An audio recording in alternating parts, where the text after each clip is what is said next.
Κορόιδο, ατσαμίς. Α, δεν είσαι τουρτούνα. Όχι, κύριε Θόδωρο. Τότε τι ήθελες να σου πω, παιδάκι μου? Δεν ήρθα να μου πείτε εσείς. Να σας πω εγώ ήρθα. Ορίστε. Να σας πω εγώ ήρθα διότι μου συμβαίνουν φοβερά πράγματα. Εσένα.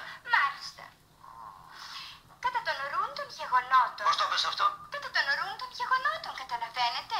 Να, ήμουν ένα κορίτσι σεμνό, ήσυχο και αθώο. Εσύ ήσουν αυτά τα τρία. Μάλιστα. Και κατά των ρούν των γεγονότων. Τα θαλάσσουσες. Αχ, το τρανσίστορ φταίει, κύριε Θόδωρε. Ποιο? Αυτό το ραδιοφωνάκι, το ιαπωνικό. Αχ, για ποιο λόγο οι Άπωνες ανακάλυψαν το τρανσίστορ? Ρούλα, δεν μου τα λες καλά. Σας τα λέω, εσάς θα τα πω όλα. Ξέρετε πώς ήρθαν τα πράγματα. Ο ρούς των γεγονότων. Βεβαίως, σαν κορίτσι κι εγώ γνώρισα πολλούς νέους και με φίλησαν και με χάιδεψαν και με πήγαν και περίπατο στο Moonlight. Πού σε πήγανε? Στο Moonlight. Τι είναι αυτό? Στο φεγγαρόφωτο. Α, φεγγαράδα. Όπως γίνεται στην Αμερική, στις ταινίες. Αμερικάνικο μου λέει. Ναι, αλλά κανένας όμως δεν τόλμησε να ξεπεράσει τα όρια και να μου φέρει πρόστιχα. Δηλαδή φιλούσανε, χαϊδεύανε, φεύγανε. Μάλιστα. Ύστερα ήρθε ο Μιχάλης. Δεν φίλησε ο Μιχάλης. Πώς, φίλησε. Α, λέω κι εγώ γιατί δεν θα ήταν σωστό να μην πάρει συσίτιο και ο Μιχάλης. Φίλησε. Και κατά των ορούν των γεγονότων μου λέει, εγώ θα σε πάρω, μου λέει. Γυναίκα του. Γυναίκα του. Το είπα στο μπαμπά μου, να ξέρει και αυτός πατέρας ήταν, θα του το πω. Χάρηκε ο μπαμπάς και κατά των ορούν των γεγονότων βγήκαμε ένα βράδυ περίπατο οι δυο μας. Είχα πάρει μαζί μου και το τρανσίστορ όμως. Τρεις δηλαδή βγήκατε. Τρεις. Πάμε σε ένα κλαμπ. Τώρα τα ξέρετε στα κλαμπς, Άλλη μόνο, πού είναι κάθε βράδυ? Σκοτάδι, ησυχία, πετάς μια βαθμή στο jukebox και παίζει sentimental. Τι παίζει? Sentimental, αισθηματικά γλυκά που λένε. Χορέψαμε. Αλλά του Μιχάλη όμως δεν του άρεσε η ατμόσφαιρα. Δεν πάμε, darling, μου λέει, στα πεύκα, αφού έχεις και το τρανζιστοράκι σου να χορέψουμε μόνοι μας. Και πήγατε? Στα πεύκα. Γιατί πήγε στα πεύκα, Ρούλα? Κάποια ήσουνα. Τώρα μετανοώ. Τώρα βράστα.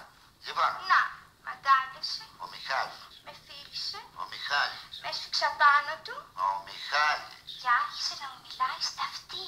Γιατί ήταν κι άλλος μπροστά. Τότε γιατί σου μιλάει στα αυτή? Μη σας ακούσουν τα κουκουνάρια. Και κατά των ρούν των γεγονότων. Ρούλα. Μάλιστα. Και μετά που φύγαμε ξέχασα στα πεύκα και το τρανσίστορ, κακοχρονονάχη.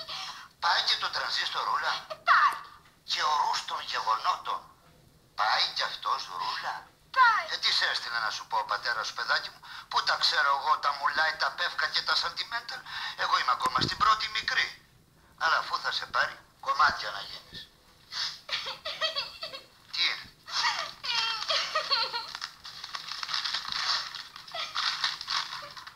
Όταν θα διαβάζεις αυτές τις γραμμές, εγώ θα είμαι μακριά. Έφυγε. Ο Μιχάλης? Ναι. Κι αυτό δεν ήρθε σήμερα στο γραφείο. Ο θείος σου τον έστειλε στο εξωτερικό. Θείος ο διευθυντής ο δικός μου.